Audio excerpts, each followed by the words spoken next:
Assalamualaikum dan selamat pagi murid-murid. Hari ini kita akan sambung pembelajaran kita dalam sains awal prasekolah.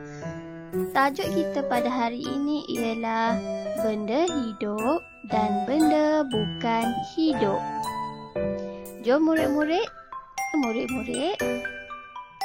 sebelum itu kita mesti faham dahulu ya ciri-ciri benda hidup. Okey, benda hidup ni apa?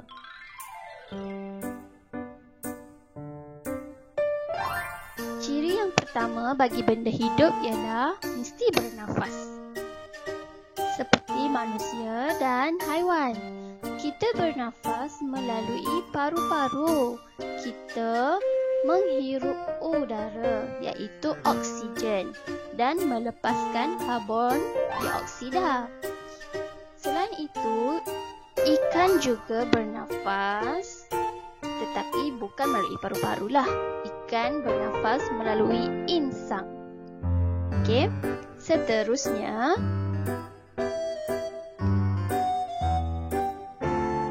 ciri yang kedua benda hidup ialah mesti perlukan air dan makanan. Contohnya, manusia perlukan air dan makanan untuk hidup. Tumbuh-tumbuhan juga memerlukan air. Dan ketiga, haiwan juga memerlukan air dan makanan untuk membesar dan hidup. Ciri yang seterusnya ialah bergerak. Benda hidup mesti bergerak. Tengok seperti burung bergerak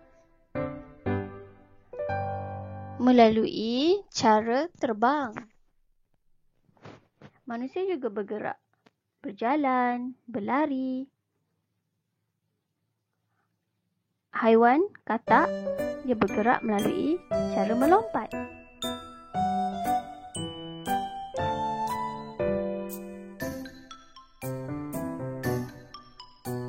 Ciri benda hidup yang seterusnya ialah boleh membiak. Okey murid-murid, membiak. Apa itu membiak? Membiak ialah boleh melahirkan anak. Seperti manusia.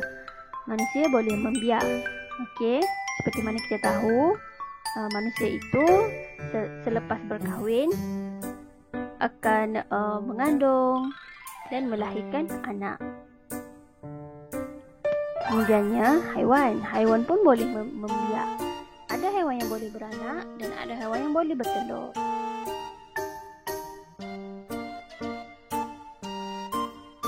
Seterusnya ialah benda hidup mesti mengalami pembesaran. Okey. Seperti manusia daripada bayi membesar menjadi remaja, kemudian menjadi dewasa. Sama juga seperti tumbuh-tumbuhan. Tumbuh-tumbuhan mengalami pembesaran dari biji benih menjadi anak pokok sehingga besar menjadi pokok yang matang. Sama juga seperti haiwan. Di sini teacher tunjuk contoh rama-rama lah. Okey, daripada ulat kemudian bertukar menjadi rama-rama. Sama juga seperti haiwan yang lain. Okey, ayam, itik, harimau.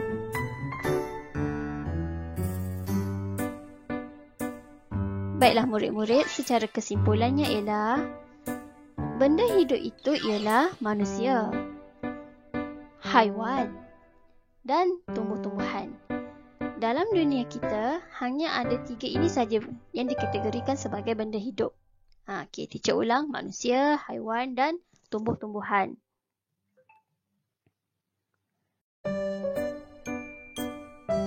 Sekarang, kita kenali pula ciri-ciri benda bukan hidup. Benda yang tidak hidup ni bagaimana pula murid-murid?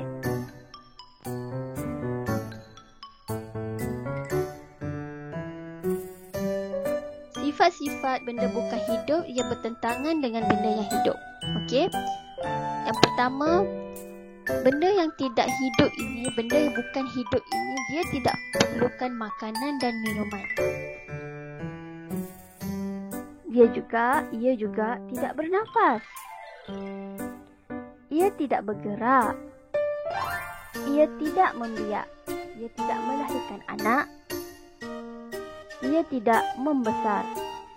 Seperti ini. Contoh-contoh sebenarnya banyak di sekeliling kita ya. Di sini teacher sertakan contoh seperti kapal terbang. Kapal terbang bukan benda hidup. Okay, baju, anak patung, stokin, kereta, pensel, buku, rumah dan banyak lagi benda-benda di sekeliling kita yang tidak hidup, yang benda bukan hidup. Okey, ingat murid-murid, benda bukan hidup. Dia tidak makan, tidak bernafas, tidak bergerak, tidak membiak dan tidak membesar. Okey, teacher harap kamu semua sudah faham apa itu benda hidup, apa itu benda bukan hidup.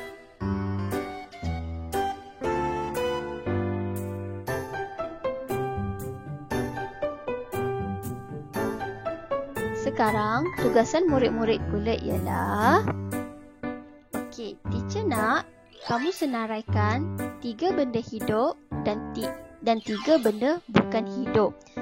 Senaraikan pada kertas. Okey, teacher nak kamu lukis. Okey, lukis yang mudah-mudah je, tak payah yang susah-susah. Okey, macam contoh yang teacher buat ini. Okey, kamu boleh meniru, boleh tiru saja yang teacher buat ini ataupun kamu boleh ambil contoh yang lain. Okey, banyak lagi contoh. Macam benda hidup tu, kamu boleh lukis haiwan lain, kucing ke, semut ke. Okey. Pokok pun kamu boleh lukis jenis pokok yang lain. Okey, benda bukan hidup banyak sangat di sekeliling kita. Kamu boleh lukis apa-apa saja. Okey. Itu saja untuk hari ini. Teacher harap kamu faham dan jangan lupa hantar tugasan pada teacher ya. Ambil gambar dan hantar. Itu saja. Terima kasih. Bye.